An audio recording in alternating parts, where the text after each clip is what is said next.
enfatizar el capítulo 1. Vamos a leer versículo 10, ya, vamos a leer ahí, dice, ahí comienza, ven, del 10 al 13, dice así. En el mundo estaba, se refiere al Señor Jesús, ya el verbo que era Dios, del versículo 1, en el mundo estaba, y el mundo por él fue hecho. Énfasis nuevamente que la creación de este mundo es por medio del Señor Jesucristo, y el mundo por él fue hecho. Pero el mundo no le conoció. A los suyos vino y los suyos no le recibieron. Mas a todos los que le recibieron, a los que creen en su nombre, les dio potestad de ser hechos hijos de Dios, los cuales no son engendrados de sangre, ni de voluntad de carne, ni de voluntad de varón, sino de Dios. Bien, ahí quedamos el domingo pasado, y la verdad es que uno puede a la simple lectura entender que hay un reforzamiento en el versículo 10 de que el mundo por él fue hecho, y hay una paradoja, porque él es el creador, él es el dueño de todo, pero el mundo no le conoció, dice ahí. Luego a lo suyo vino, versículo 11, se refiere a sus compatriotas, se refiere a la nación de Israel. Así que él vino a gentiles, él vino al pueblo escogido de Israel, él vino a toda la humanidad y fue rechazado, porque dice a lo suyo vino y los suyos no le recibieron. Sin embargo, en el versículo 12 dice, mas a todos los que le recibieron, a los que creen en su nombre. Así que son todos aquellos que han puesto su fe, que han abierto su corazón, que reciben a Jesucristo como Salvador y Señor de sus vidas. A esos, muy claramente les dio potestad, autoridad, el derecho de ser hechos hijos de Dios. Ahora, me detengo aquí porque si usted conversa con las personas inconversas, la característica que tienen anidada en su corazón todo inconverso es que todos somos hijos de Dios. ¿Se lo han dicho? Sí. Es la característica. Pero si todos somos hijos de Dios, usted marca una diferencia y se molestan. Todos somos hijos de Dios. Bueno, esto es en base a una de las tantas vertientes de lo que se llama el universalismo. Es decir, en el universalismo ya básicamente Dios es para todos, todos estamos en la misma condición, todos somos hijos de Dios, y no es así. Según el versículo 12, no es así. ¿Usted cómo podría responder a una persona que tiene este concepto del universalismo, tiene el concepto de que todos somos hijos de Dios? Creación de Dios. Muy bien, creación. Entonces usted vaya hacia ese punto. No, amigo, todos somos criaturas creadas por Dios. Pero fíjate lo que dice el versículo, y le muestra el versículo 12, de que los que hemos recibido a Cristo como Salvador. ¿Tú lo has recibido? Amén. ¿Ya? ¿Entiende? Usted sí, pero usted hágale la pregunta. Entonces ahí usted tiene un vínculo de conversación para evangelizar y mostrarle la palabra de Dios, lo que Dios dice. Así que no creemos en el universalismo, ¿ya? No creemos que todos somos hijos de Dios. Todos somos criaturas creadas por Dios, pero los que son hijos de Dios, como dice el versículo, claramente son aquellos que han recibido y aquellos que han aceptado, aquellos que han puesto su fe en el nombre del Señor Jesucristo, entendiendo su obra consumada ya en la cruz para perdonar nuestros pecados. Entonces tiene la persona que haber pasado por confesión, por arrepentimiento y por fe en la obra que el Señor hizo, ya, y que Él al tercer día resucitó. En esas condiciones viene el Señor y lo sella, como vimos en Efesios 1:13,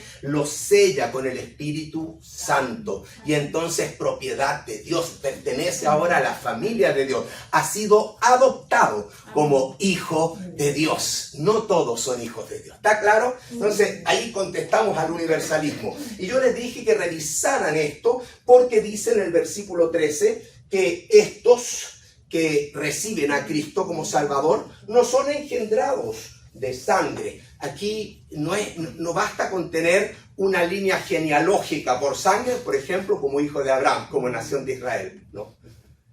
El israelita que no recibe a Cristo igual sigue estando en condición de pecador. ¿Ya? Así que no es por sangre ni es por voluntad de carne, no es que el Señor Jesús vino porque en el amor de José y María, no es verdad, hubo una relación y nació, como nacemos todos nosotros, pero Él no, Él fue engendrado por el Espíritu Santo en una mujer elegida, virgen, ¿ya? La Virgen María de la descendencia ya de David. Perfecto, junto con José. Entonces, no fue engendrado de voluntad de carne ni de voluntad de varón. No es que el hombre ya trae al Señor Jesucristo. Sí, lo trae en su mente, porque todos los hombres crean a un Cristo muy propio, a su conveniencia, a su pensamiento. El hombre no puede crear a Cristo. Cristo es quien crea al hombre. Él es el creador. Entonces tampoco aceptamos esa postura, como dice ahí, que tampoco vino por voluntad de varón, sino fue engendrado por voluntad de Dios. De Dios. Y por eso les dije que fueran a Juan capítulo 3, al versículo 3, y lo podemos leer. Voy a pedir ahí, Mitchell, ¿tienes la Biblia? Y si no, otro hermano. Respondió Jesús y le dijo: de cierto te digo que el que no naciere de nuevo no puede ver el reino de Dios. Nicodemo le dijo: ¿cómo puede un hombre nacer siendo viejo? ¿Puede acaso entrar por segunda vez en el vientre de su madre y nacer? Respondiendo Jesús: de cierto te digo que el que no naciere de agua y del Espíritu no puede entrar en el reino de Dios. Y el 6. Lo que es nacido de la carne, carne es. Y lo que es nacido del Espíritu, Espíritu es. Ya, hermanos, nuevamente esto refuerza el versículo 13, ya, donde dice claramente que no es engendrado ya de carne, de sangre, de voluntad de varón, no es nacimiento físico.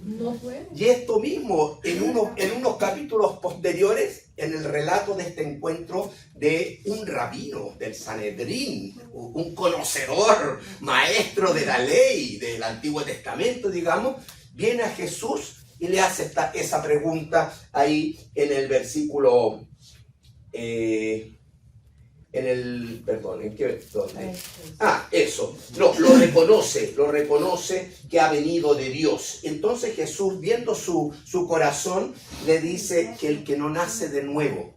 Y Nicodemo, si uno ve la lectura, no entendió, porque entendió que incorrectamente, que Jesús se estaba refiriendo al nacimiento físico. Y aquí Jesús le explica que no es por nacimiento físico, ya para entrar al reino de Dios es necesario nacer de nuevo, y nacer de nuevo es nacer de agua y del Espíritu, ¿ya? De agua siempre el agua se refiere a la limpieza. Nadie puede nacer de nuevo si primeramente no es hecho limpio. Y a eso se refiere a perdón de sus pecados.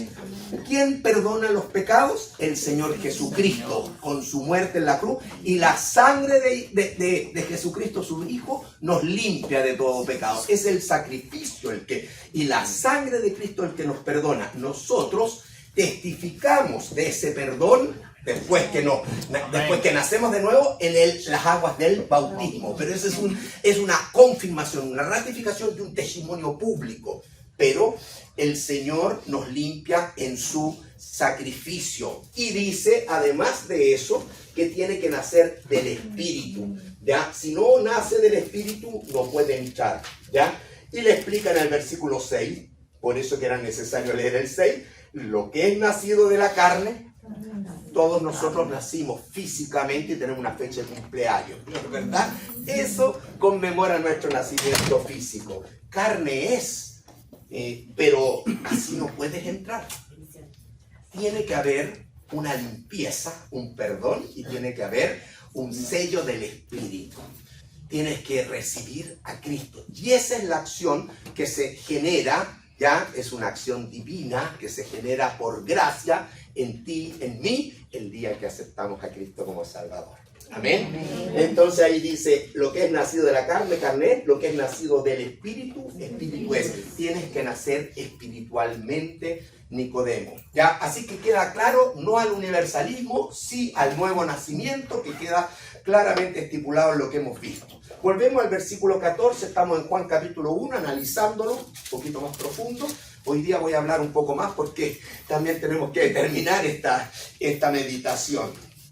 ¿Ya? Y en el versículo 14 nos dice que aquel verbo, que está claramente identificado en el versículo 1, que es preexistente, que es eterno, que estaba con Dios, pero que era Dios. ¿Ya? Ese verbo del versículo 1 fue hecho carne y habitó entre nosotros. Fue hecho carne. Esta doctrina es una doctrina cristiana fundamental.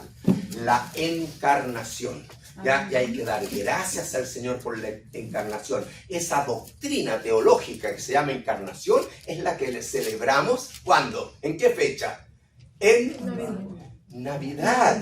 En Navidad. En la fecha de Navidad ya celebramos toda la cristiandad, la encarnación, que el Señor Jesucristo se hizo carne y habitó entre nosotros. Hizo su tabernáculo en medio nuestro. Y el tabernáculo llegó, no así como en el desierto Antiguo Testamento, sino que el tabernáculo, su presencia vino a morar en nuestros corazones, ¿Me van siguiendo? ¿Estamos claros entonces? ¿Ya? ¿Hay algún otro pasaje de la Biblia que hable de la encarnación? Y lo tienen, el que sigue. Primera de Timoteo 3:16. Yo lo noté tal como tengo mis notas. ¿Eh? Estas son mis notas. Yo no me guardo ni siquiera los torpedos. Se los entrego para que ustedes también los revisen. Así que alguien que lea. Primera de Timoteo 3:16. Primera de Timoteo 3:16. E indiscutiblemente grande es el misterio de la piedad. Dios fue manifestado en carne, justificado en espíritu, visto de los ángeles, predicado a los gentiles, creído en el mundo, recibido arriba en gloria.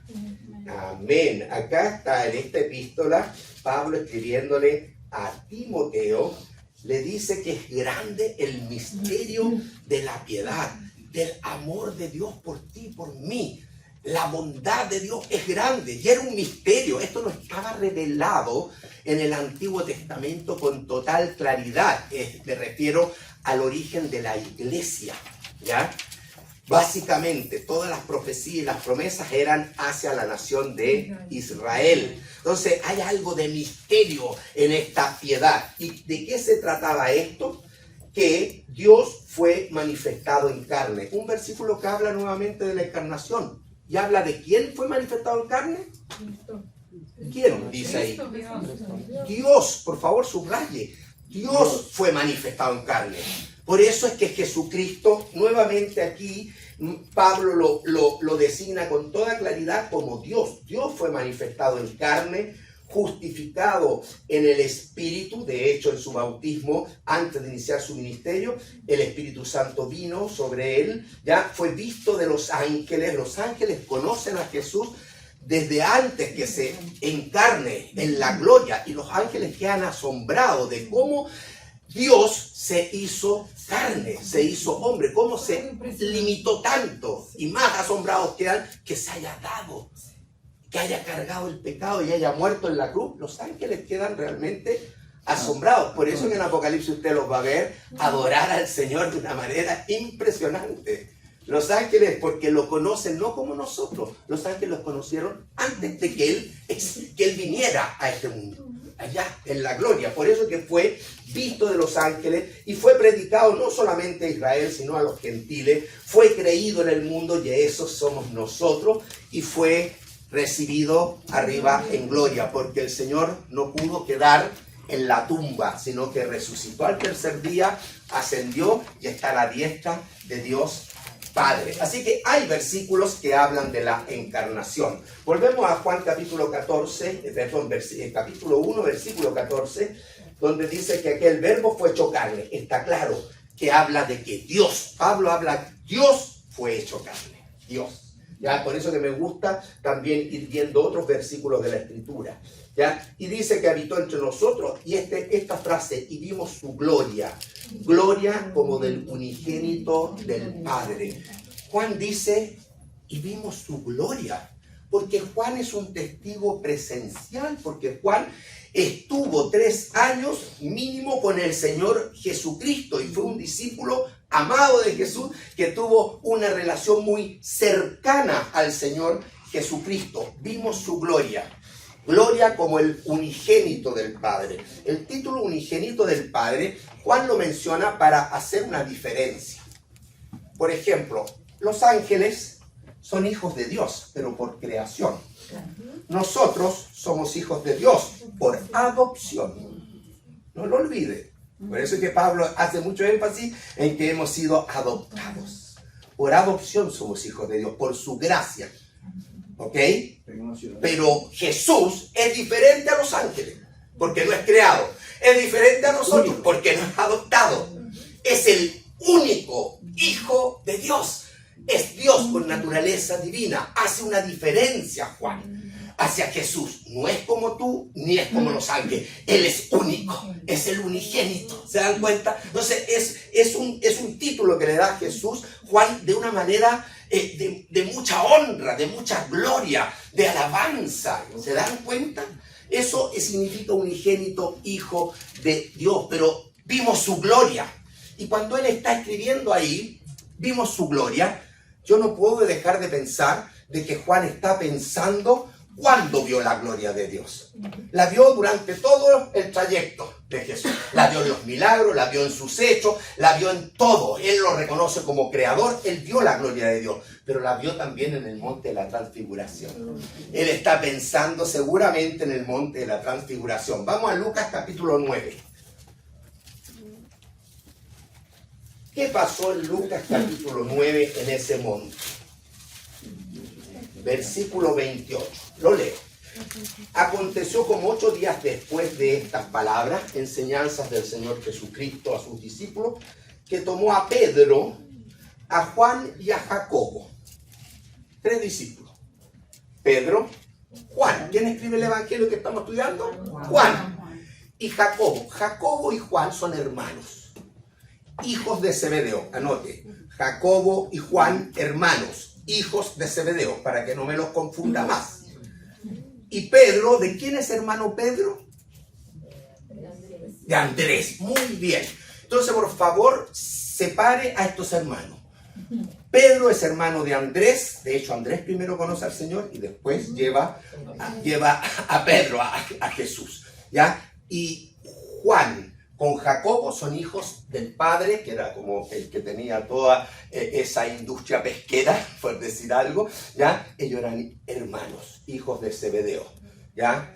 Hijos de Boanerges, dice, o sea, hijos del trueno. Eso habla de que tenían un carácter también bastante impulsivos, bastante fuerte, Juan y Jacobo. Bueno, estos 3 ya subieron los tomó Jesús y subió con ellos al monte a orar, ¿ya? Y entre tanto que oraba, la apariencia de su rostro se hizo otra, cambió la apariencia del rostro de Jesús.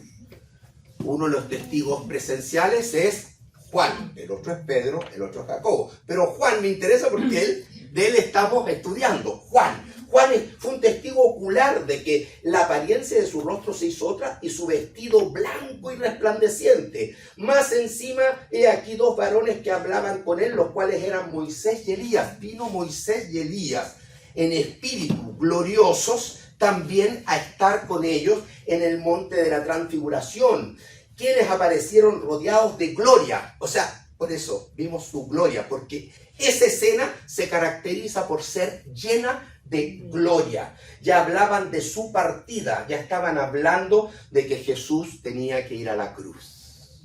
Ya, la gloria mayor es que Jesús fue a la cruz. En la cruz exhibió públicamente ¿a quién? A Satanás y a las huestes, principados y potestades. Así que la cruz que aparece tan cruenta, ¿sabe? Vea la gloria en la cruz, porque en la cruz hay victoria. En la cruz está todo el amor de Dios en la cruz. Yo creo que nuestra mente no lo alcanza a entender, pero la cruz es gloria, ¿entiende? Eso es importante reconocerlo. Y aquí estaban hablando de su partida, que iba Jesús a cumplir en Jerusalén. ¿Qué iba a cumplir Jesús en Jerusalén? Su muerte. Muy bien. Y Pedro y los que estaban con él, Juan y Jacobo, ¿ya? estaban rendidos de sueño, mas permaneciendo despiertos, ¿qué dice? Subraye, vieron la gloria de Jesús. Vieron. Así que Juan fue testigo de ver en vivo y en directo la gloria de Jesús y a los dos varones que estaban con él. Versículo 35, en medio de esa gloria de Jesús que Juan lo vio y que quedaron seguramente atónitos, ya más encima hay una voz que viene desde las nubes, ahí del monte. Es la voz del Padre. Y esa voz dice, y ellos la escucharon, ya, este es mi Hijo amado, a él oíd. Este es mi Hijo amado. Entonces, por supuesto, Juan tiene toda la evidencia de haber visto la gloria del Señor. Y el versículo 14, vuelvo a Juan 1.14, acuérdense que estamos en Juan 1.14, termina, para analizarlo un poquito más a fondo, ya vimos su gloria, gloria como del unigénito del Padre, lleno de gracia y de verdad. Termina con esa frase, el versículo 14, lleno de gracia y de verdad. Entonces, hay que hacerse preguntas al texto. ¿Se acuerda que yo le estaba enseñando? Hágale preguntas al texto para que usted escudriñe, ¿ya? Entonces, mi pregunta es, primero, ¿qué característica, por ejemplo, de Jesús es lo que más impresionó a Juan y a los apóstoles? De Jesús. ¿Qué característica es lo que más le impresionó a Juan y a los apóstoles? Su gloria. ¿No? Sí, lo vimos. Juan está relatando su gloria porque recuerda la transfiguración. Pero el versículo termina ya lleno de gracia y de verdad. Entonces yo sobre esa hago la pregunta. ¿Qué habrá sido lo que más impresionó? Sí, la gloria es lo que más impresionó, ¿ya? Pero ¿qué es lo que además impresionó a Juan y a todos los otros apóstoles de Jesús, del Jesús que caminó entre ellos? ¿Qué fue lo que más lo impresionó? La gracia. Que lo vieron lleno. Vea el versículo, hágale pregunta al texto y estruje la naranja, ya le dije, ya, lleno, dice la palabra, de lleno de gracia y de verdad. Lo que más impresionó al mismo Juan, aparte de la transfiguración, la gloria, fue que cuando Cristo anduvo 3 años al lado de ellos, lo que me impresionó es que esta persona, dice Juan, estaba lleno de gracia y de verdad. Nunca dijo nada indebido, nunca dijo una mentirilla, ni piadosa, nunca, solo siempre fue la verdad. Pero también lo que me impacta es que siempre también fue lleno de gracia. Nunca, nadie se sintió mal cuando él estaba con él. ¿Era amor? Era puro amor, muy bien. Lleno de gracia, un amor incondicional. Nadie se sentía juzgado, nadie se sentía menoscabado, nadie se sintió criticado. Jesús no hizo eso. Él vivió lleno de gracia. Subraye, hermanos, ¿por qué? Porque sabe que el Señor te manda a ti y a mí a vivir como cristianos llenos de gracia. Llenos de gracia. Entonces hay que mirar a Jesús, entender esto que impresiona a los apóstoles para tratar, somos caídos, pero tratar, Señor, ayúdame en mi incredulidad y tratar de ser lleno de gracia y de verdad, porque eso fue lo que más impresionó, ¿ya? ¿Qué es lo que es gracia? Ya lo han dicho. Amor incondicional. Amor incondicional. Amor sin reserva. Amor a pesar que no mereces. Pero Dios te lo da. Dios te lo entrega. Ya de repente usted va a ver un hermano y uno dice, no mereces, no me cae tan bien. Pues tienes que tener amor, tienes que tener gracia. Imite a Cristo. Gracia. Gracia, eso es gracia, lleno de gracia y de verdad. El versículo 15, ya vamos avanzando. Juan, se refiere a Juan el Bautista, ¿ya? Acuérdense que aquí hay otro Juan, no confundir, que se llama Juan el Bautista. Él dio testimonio de él, de Cristo, y clamó diciendo, este es de quien yo decía, el que viene después de mí, viene después. Juan el Bautista comenzó el ministerio antes de Jesús.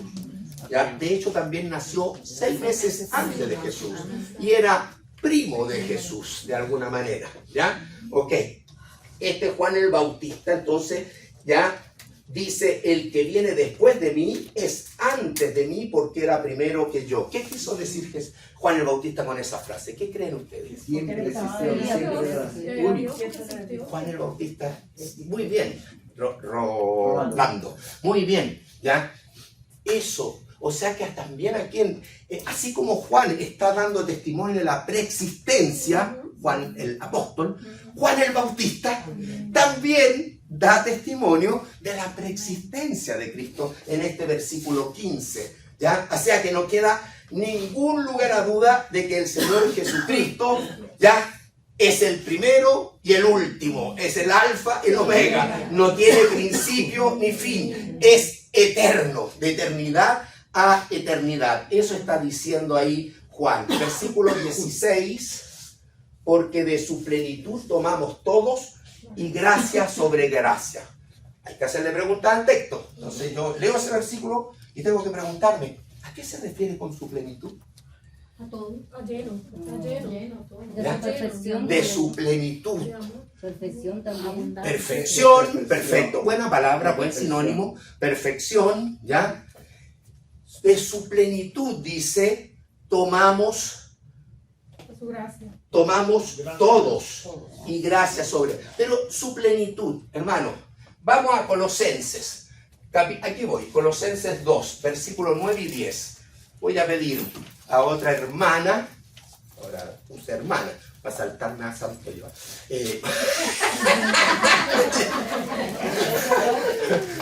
Colosenses 2, el 9 y el 10. Porque en él habita corporalmente toda la plenitud de la deidad, y vosotros estáis completos en él, que es la cabeza de todo principado y potestad. ¿Lo escucharon? Lo repetimos. Porque en él, ¿en quién? En Jesús. ¿Habita qué? Corporalmente, en ese cuerpo, en ese perfecto Hijo de hombre, habita toda la plenitud de la deidad o de la divinidad. Entonces ahí en ese versículo me está hablando de que Jesús es perfecto corporal, Hijo de hombre, pero es perfecto Hijo de Dios. En él habita corporalmente toda la plenitud, todos los atributos de Dios. Toda, como usted hablaba, toda la perfección de Dios. Todos los atributos. En él habita que la omnipotencia, la omnisciencia. En él habita la omnipresencia. ¿Ah? Si no habitara la omnipresencia, él no hubiese podido decir donde hay 2 o 3 reunidos en mi nombre, ahí estoy yo, porque hay 2 en China, hay 2 acá. Él es omnipresente. ¿Se dan cuenta? Entonces, todos los atributos, eso se refiere a la plenitud, ¿ya? Porque, como dice, vuelvo a Colosenses, ya, yo me quedé atrás allí. Porque en él, en Cristo, habita corporalmente toda la plenitud de la deidad. A eso se refiere, que él es Dios y que en él están todos los atributos de Dios. Y el hombre, sobre todo el creyente, dice el creyente, y vosotros estáis completos en él. El hombre se completa en Cristo. En otro lenguaje, si el hombre no está en Cristo, está incompleto. Todo ser humano que no tiene a Cristo en su corazón es un ser humano incompleto. Podemos tenerle lástima, pero yo quiero que más que lástima, sea muy transitoria la lástima, porque tiene que ser un motivo de darle gracia. La misma gracia que tú recibiste, hay que darla. De gracia recibimos, de gracia tenemos que entregar. Eso, hermano, eso significa la plenitud. ¿Lo entendió? Así que gracias, Señor, que estamos completos en ti. Vuelvo a Juan, versículo 16, porque de su plenitud tomamos todos, ya sabemos lo que es la plenitud, todos los atributos, todo está en él y somos completos en él, y gracia sobre gracia. Lo que me llama la atención en este versículo 16, ya, básicamente, ¿por qué tanto énfasis en la gracia? ¿Por qué? Dice que de su plenitud, de él, tomamos todos, se refiere a los creyentes. Porque fue por lo que recibimos la salvación como regalo. Recibimos. Porque Dios es amor, porque Dios por su gracia nos salvó, recibimos la salvación, y porque en él somos completos. ¿Estamos claros? Por eso que repite tanto gracia, ya tomamos todos. Y gracia, dice, Sobre gracia. sobre gracia.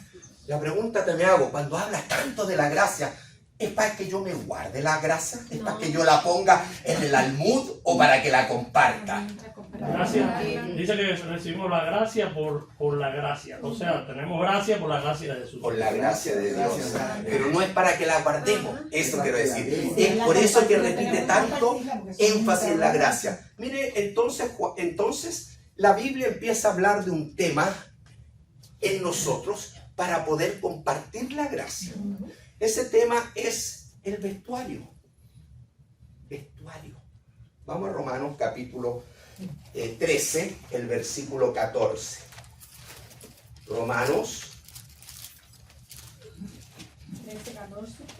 13, 14, léalo. Sino vestidos del Señor Jesucristo y no proveáis para los deseos de la carne.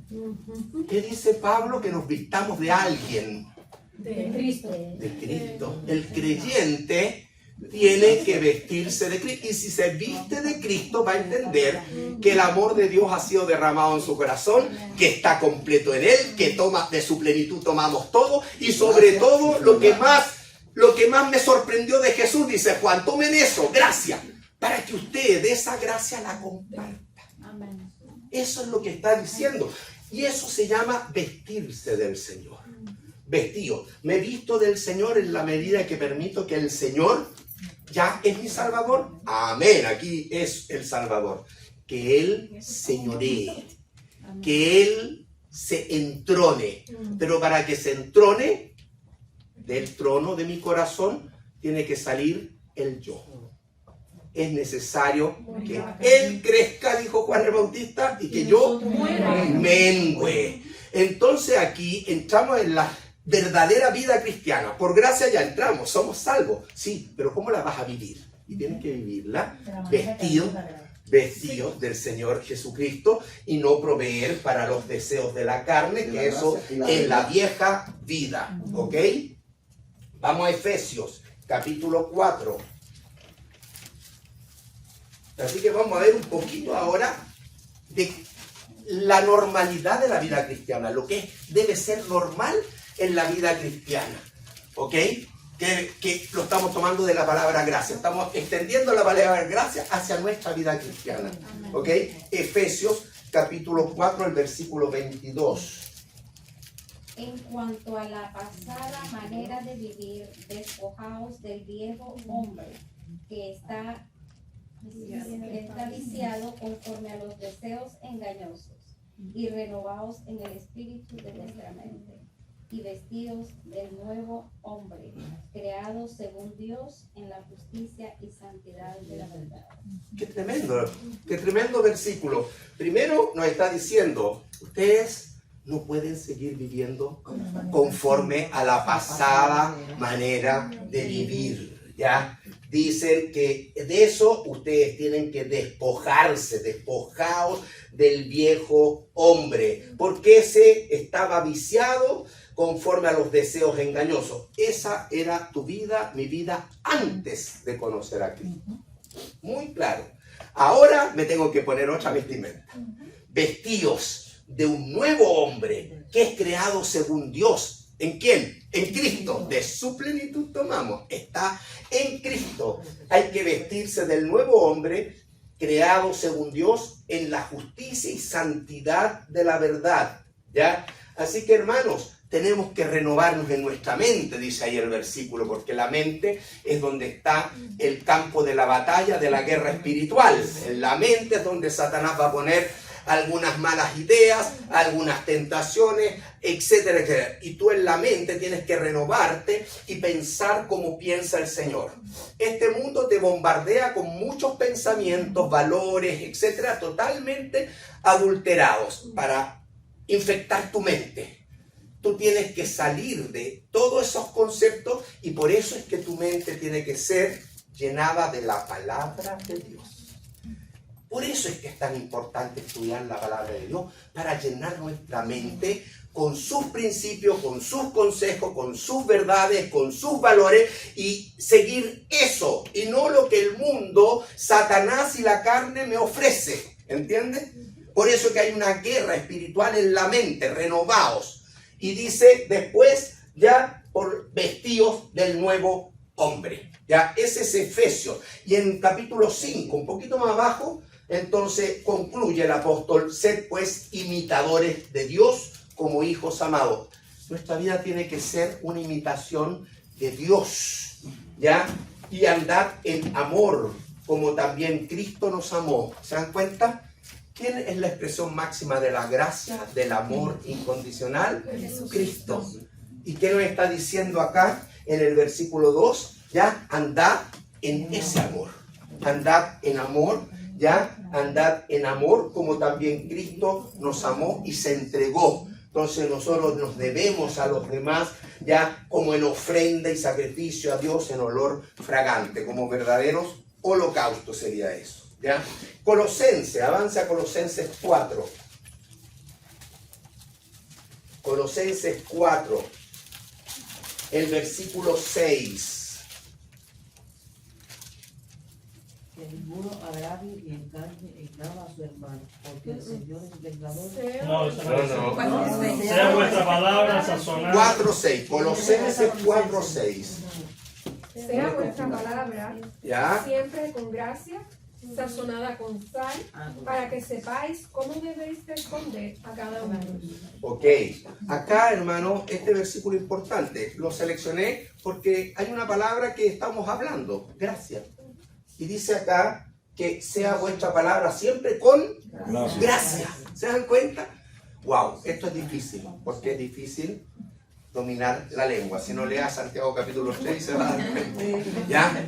Pero aquí, hermano, a nosotros nos está diciendo el Señor que en la vida cristiana, en esta nueva vida, en este vestido del nuevo hombre, que es vestido de Cristo, ¿ya? Nuestra palabra siempre debe ser con gracia, sazonada con sal, para que sepáis cómo responder a cada uno. Así que, hermano, tenemos que también en nuestro lenguaje ya dar gracia al oyente, dar gracia, ¿ya? Por ende, eso va a ser si en nuestro corazón prima la gracia de Cristo, el amor de Cristo, porque si no está eso, de tu lengua van a salir muchas palabras que nos van a dar gracia, y que van a herir, y que van a dañar. La murmuración, el chisme, Y que va a vivir en mentira. va a vivir engañado. Así que ahí hay un versículo también para aplicar poderosamente. En el mismo Colosenses, el capítulo 3, versículo 12 al 14 ahora. Nuevamente vestidos. ¿Quién lo quiere leer? ¿Lo Vestidos tiene? fue como acogidos de Dios, santos, amados, de entrañable misericordia, de benignidad, de humildad, de mansedumbre, de paciencia, soportándoos unos a otros y perdonándoos unos a otros si alguno tuviere queja contra otro. De la manera que Cristo perdonó, así también hacedlo vosotros. Y sobre todas estas cosas, vestidos de amor, que es el vínculo perfecto. Bueno, ahí hay otro consejo para la vida cristiana: en gracia, ¿ya? Vestidos como escogidos de Dios, como santos, santidad y amados. Y ahí viene de entrañable misericordia, de benignidad, humildad, mansedumbre, paciencia, soportando, perdonando. Miren todas las cosas que el Señor nos pide que debe reflejar nuestra vida, ¿ya? La lista es amplia, ¿ya? Filipenses 4:5, retroceda un librito y en Filipenses 4, versículo 5, habla también de esta actitud de la gracia en el creyente hoy día. Filipenses 4:5. Vuestra gentileza, Ya, léelo. vuestra gentileza sea conocida de todos los hombres. El Señor está cerca. ¿Qué debe ser conocido de toda la gente con la cual yo me relaciono? Nuestro amor, Gentileza, amabilidad, ser afable, ser empático. Vaya poniendo sinónimos de, usted va con un diccionario y pone sinónimos ya de la palabra gentileza. Y todos esos sinónimos es lo que Dios quiere que usted manifieste en gracia. Amén. En gracia. Eso es parte de la vida cristiana. Bueno, vamos ya terminando con Juan. Sí, nos quedan algunos minutitos, así que volvamos a Juan. Disculpen que tenemos que ir rápido porque el tiempo es corto. Juan capítulo 17.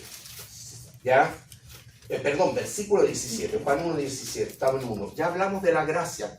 Dimos un vistazo muy general de cómo esta gracia se debe expresar ahora en mi vida cristiana. Ya lo hemos visto. Y en el versículo 17 dice, pues la ley por medio de Moisés fue dada, pero la gracia y la verdad vinieron por medio de Jesucristo. ¿Ya?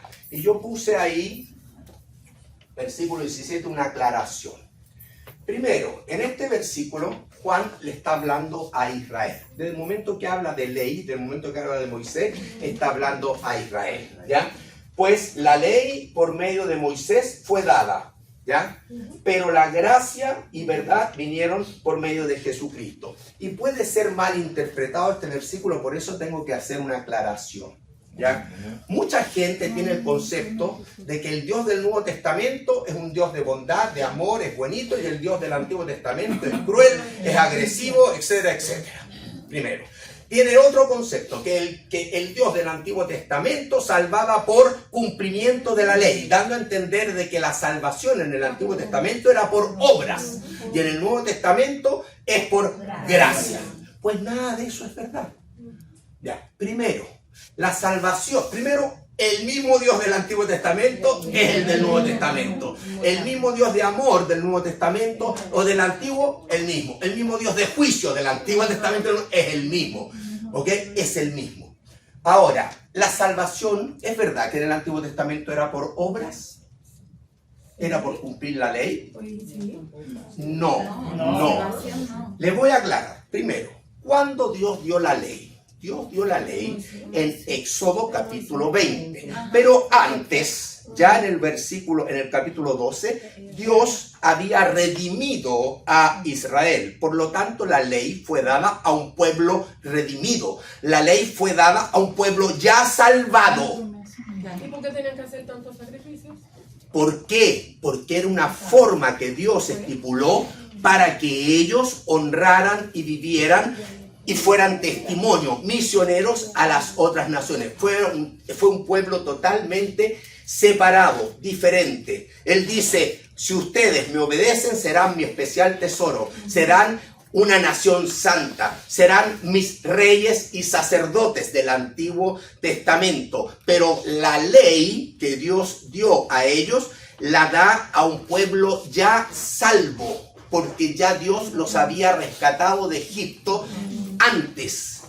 ¿Para qué la da? La da para que Israel tenga una constitución, una forma como Dios espera que vivan en teocracia, en el reino de Dios, en la teocracia, no en democracia, en teocracia. Dios dijo, así espero que ustedes vivan porque ustedes son distintos, porque ya yo los salvé. Es un pueblo salvo. Entonces la salvación siempre fue por gracia también en el Antiguo Testamento. Pero Dios estipula una forma de vida para que a ellos les vaya bien, porque si obedecen serán bendecidos, si no obedecen serán maldecidos. Eso pasa hoy también. Eso pasa exactamente hoy día. Si obedeces la palabra, vas a estar en línea con Dios. Si desobedeces, seguramente te vas a acercar a la disciplina. ¿Ok? Entonces, hermano, una aclaración, ¿algo iba a decir? Sí, que también la ley fue dada para exponer el pecado. Si la ley no es dada, ¿cómo el pueblo iba a saber si sí estaba cumpliendo o no lo que Dios quería?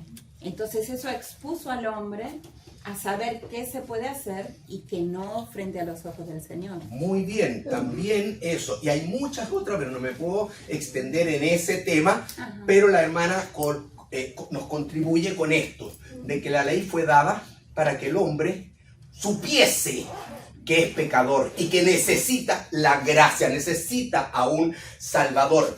Pero en el Antiguo Testamento la gente se salvaba por gracia por medio de la fe, igual que en el Nuevo Testamento.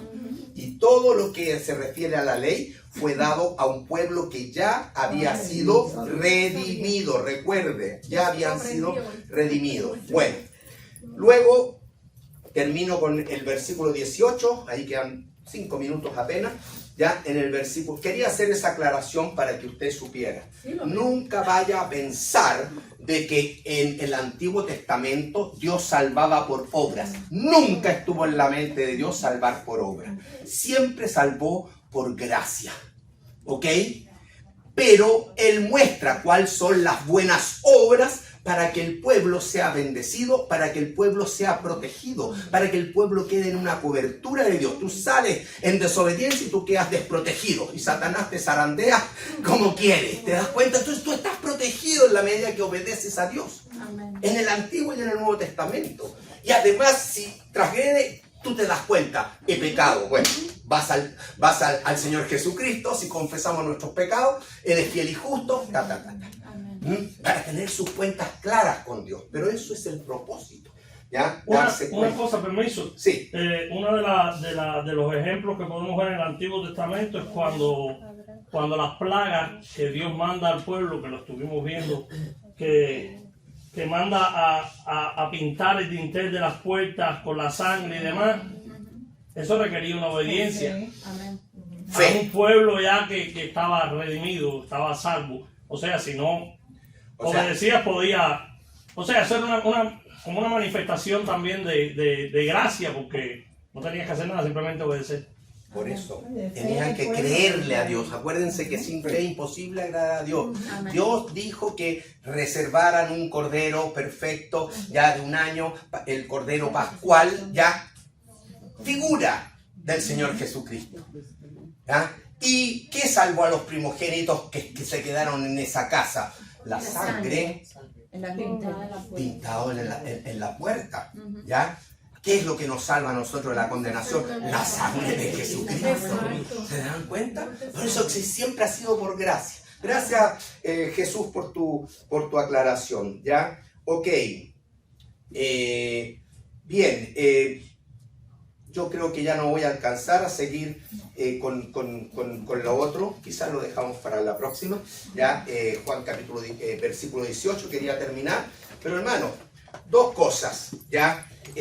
Voy a llegar hasta ahí, voy a hacer una pequeña introducción en la próxima clase del versículo 18 para no retrasarlo y sí decirles qué es lo que espero para el próximo domingo. Tarea. Primero, yo les he dicho que ustedes vayan con Juan. Cada semana un capítulo de Juan. Espero que esto ha sido algo demostrativo, ¿ah? No lo pensé, pero el Señor me dijo que lo hiciera. Así que lo hemos hecho. Para hacerle preguntas al texto y para que usted vaya aprovechando y ojalá que el capítulo 2 tenga usted más herramientas hoy día para seguir avanzando con Juan, capítulo 2. ¿Ya? Y en esta semana el capítulo 3. Hizo el capítulo 2, esta semana que pasó tenía que ser Juan capítulo 2. ¿Alguien lo hizo? Amén, hermana, bendiciones. Ya, por favor. ¿Ah? Eso significa que voy a tener que empezar a observar las tareas, a pedir las tareas. Disciplinado. Juan capítulo 1, lo estamos viendo, siga batallando con Juan capítulo 1, pero usted avance, Juan capítulo 2, ¿ya? Bueno, como no lo han hecho, hermana, frenamos un poco y dejémosle Juan capítulo 2, ¿ya? Pero entonces la próxima semana yo les voy a pedir Juan capítulo 2 y el capítulo 3 viene para la otra semana. Pero sí, como tarea, yo quiero que anote, aquí está tarea, Efesios 4, anote tarea, Efesios 4, versículo 17 al capítulo 5, versículo 20. Yo quiero que en base a este concepto de la gracia que recibiste de Cristo y que ahora en tu vida cristiana tienes que manifestar, yo quiero que tú medites en Efesios 4 del 17 hasta el 5, 20 y que hagas en una hojita un listado de todo lo que tú ves que el Señor está demandando de tu vida nueva ahí. de tu vida cristiana. ¿Qué demanda Cristo de mí en este pasaje? Así que vas a tener que trabajar en la semana Efesios 4, capítulo 17 a 5:20 y anotar todo lo que el Señor quiere que yo manifieste en su gracia, que ya me dio. En gratitud a ti, Señor, yo quiero manifestarlo. Entonces anote un listado. Efesios 17 y 5:20. Del 4:17 hasta el 5:20. Hasta el 5:20. ¿Está clara la tarea? Amén. Ese papelito me lo va a entregar el próximo domingo. Porque cuando hoy día pregunté y vi que uno nomás está haciendo las tareas, el papelito me lo entrega.